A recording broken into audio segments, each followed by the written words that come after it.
Perkenalkan, nama saya Cindy Liana Banda, saya mahasiswa Universitas Nusa Cendana, Prodi Sosiologi semester 3. Pada video kali ini saya akan mempresentasikan ujian akhir semester dengan mata kuliah metode penelitian sosial.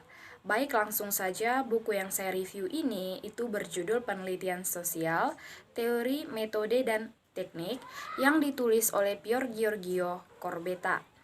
Yang pertama, Kuhn dan paradigma ilmu pengetahuan. Thomas Kuhn dan esainya yang terkenal The Structure of Scientific Revolution pada tahun 1962 merefleksikan perkembangan historis ilmu pengetahuan. Kuhn menyangkal pemahaman tradisional ilmu pengetahuan sebagai perkembangan kumulatif dan linier dari akuisisi yang baru. Kuhn sempat mendefinisikan size normal sebagai fase-fase dalam disiplin ilmiah, di mana paradigma tertentu yang cukup disetujui oleh komunitas ilmiah mendominasi. Selama fase ini, selama paradigma operasi tidak digantikan oleh paradigma lain secara revolusioner, suatu disiplin ilmu memang berkembang secara linear dan kumulatif, yang telah dikaitkan dengan keseluruhan perkembangan ilmiah. Dalam tafsir ini, konsep paradigma nampaknya berguna dalam menganalisis berbagai kerangka acuan dasar yang dikemukakan dan masih dikaji di bidang metodologi penelitian sosial. Yang kedua, 3 pertanyaan dasar dalam sebuah penelitian sosial. Nah, pertanyaan pertama adalah pertanyaan ontologis. Pertanyaan ontologis ini adalah pertanyaan tentang apa.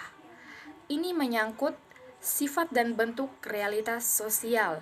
Ini menanyakan, apakah dunia fenomena sosial adalah dunia nyata dan objektif yang diberkahi dengan keberadaan otonom di luar pikiran manusia dan independen dari interpretasi yang diberikan oleh subjek.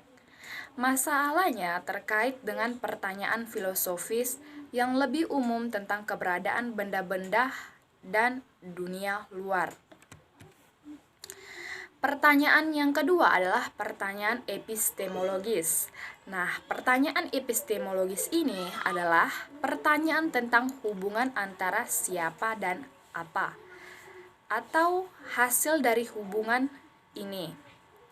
Hal ini berkaitan dengan kemampuan mengetahui realitas sosial dan di atas segalanya, dan berfokus pada hubungan antara pengamat dan realitas yang diamati. Pertanyaan ketiga adalah pertanyaan metodologis. Nah, pertanyaan ini berkaitan dengan pertanyaan tentang bagaimana realitas sosial itu dipelajari. Oleh karena itu, ia menganggap instrumen teknis dari proses kognitif. Oleh karena itu, ketiga pertanyaan tersebut saling terkait. Bukan hanya karena jawaban masing-masing sangat dipengaruhi oleh jawaban dari kedua pertanyaan lainnya, tetapi juga terkadang sulit untuk membedakan batasan di antara mereka, walaupun untuk tujuan eksposisi tertentu. Kemudian lagi, keterkaitan ini tersirat dalam definisi paradigma ilmiah yang seperti perspektif teoritis dan panduan untuk prosedur penelitian. Yang ketiga adalah positivisme. Di pertengahan abad ke-19, ketika penyelidikan fenomena sosial berkembang menjadi subjek studi ilmiah, para pendiri disiplin seperti Augusto Comte dan Herbert Spencer berbagi keyakinan yang naif dalam metode ilmu alam. Paradigma positivis tidak lebih dari studi tentang realitas sosial yang menggunakan kerangka konseptual, teknik observasi, dan pengukuran, instrumen analisis matematis, dan prosedur inferensi ilmu alam.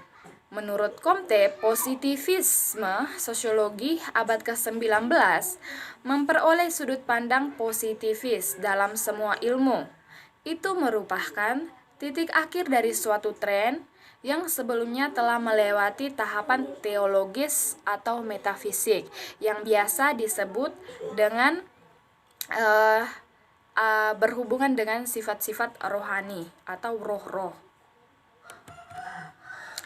Dalam paradigma positivis, unsur-unsur yang berkeyakinan naif dalam metode ilmu alam semuanya sudah terlalu jelas, mendasari berbagai manifestasi positivisme. Pada kenyataannya, selalu ada semacam antusiasme untuk pengetahuan ilmiah yang bersifat positif, di mana metode ilmiah dipandang sebagai satu-satunya cara yang valid untuk mencapai pengetahuan sejati di semua bidang manusia atau di semua bidang usaha yang dilakukan oleh manusia. Selanjutnya yang keempat adalah neopositivisme dan positivisme. Neopositivisme istilah yang digunakan untuk menunjukkan pendekatan yang mendominasi pada periode dari 1930-an hingga pada tahun 1960-an. Dan post-positivisme yang digunakan untuk mengidentifikasi evolusi lebih lanjut dari akhir tahun 1960-an dan seterusnya. Dalam perspektif yang terjadi seiring waktu dengan tingkat intensitas yang berbeda, sehubungan dengan ortodoks positivis yang disajikan di bagian sebelumnya. Nah, salah satu revisi pertama dari positivisme abad ke-19 dibuat oleh mazhab yang dikenal sebagai positivisme logis, sebenarnya memunculkan neopositivisme. Nah, gerakan ini itu terbentuk di sekitar diskusi kelompok sarjana dari berbagai disiplin ilmu pada paruh kedua tahun 1920-an dan membentuk suatu lingkaran wina yang biasa disebut oleh manusia. Terbukti bahwa pertanyaan yang berhubungan dengan teori ini adalah epistemologis yang merupakan pusat dari gerakan pemikiran ini dan pengaruhnya terhadap suatu metodologi ilmu, termasuk ilmu sosial yang biasa dipahami oleh suatu masyarakat. Harus diingat bahwa salah satu dalil neopositivisme adalah keyakinan yang tersebar luas bahwa makna pernyataan berasal dari variabilitas empirisnya. Rumus arti proposisi adalah metode verifikasinya. Dengan rapi merangkum sudut pandang ini. Eksponen utama dari metodologi empiris neopositivis dalam sosiologi menyebut ini sebagai bahasa yang bersifat variabel. Setiap objek sosial dimulai dengan individu secara analitis didefinisikan berdasarkan berbagai atribut dan properti atau variabel dan dikurangi menjadi fenomena sosial yang dianalisis dalam kaitannya dengan hubungan antara variabel. Dengan cara ini atau dengan cara tersebut, sosial menjadi depersonalisis dan bahasa variabel dengan pengukuran konsep perbedaan antara variabel dependen dan juga independen. Kuantifikasi keterkaitannya dan perumusan model kasual menyediakan instrumen formal yang memungkinkan ilmu sosial untuk melampaui bahasa sehari-hari yang terkenal dalam kabur atau yang biasa disebut dalam proses klarifikasi dan pemurnian wacana yang sangat penting bagi ilmuwan sosial. Yang kelima adalah interpretivisme. Visi awal sosiologi interpretatif yang berutang baik pada elaborasi metodologisnya maupun upaya pertamanya pada penelitian empiris. Nah, salah satu ahli yang mencetuskan teori ini adalah Max Weber. Jadi, pada awal abad ke-20, Max Weber atau peran simetris dengan yang dimainkan oleh Durkheim dan positivisme Ini kemudian akan diikuti oleh reinterpretasi tahun 1960-an dari pendekatan asli, terutama dalam sosiologi Amerika.